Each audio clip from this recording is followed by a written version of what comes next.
There are a lot of drugs that are really exciting in the field of myelofibrosis, which is really where most of the drug development action in myeloproliferative neoplasms takes place. There's probably too many to talk about right now, but I'll just pick a few. One of them is Pelabresib. This is a bromodomain inhibitor.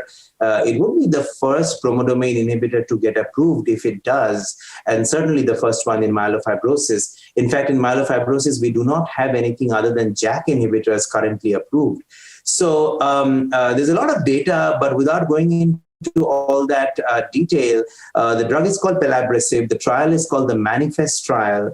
It has 3 arms, really looking at the 3 major settings that one encounters in myelofibrosis.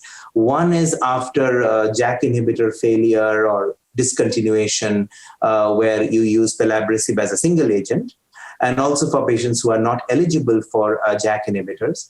Then another is as an add-on to ruxolitinib in patients who are having a suboptimal response. And then finally, there's also the frontline setting where Pelabresib and ruxolitinib have been investigated as a frontline combo.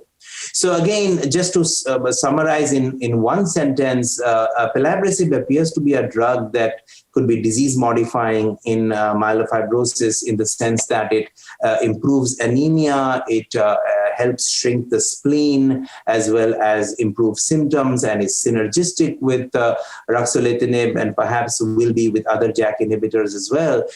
So there's a lot of excitement about this as it goes into a phase 3 pivotal trial called Manifest 2, in which the combo of Pelabresib and ruxolitinib is being compared to ruxolitinib and placebo.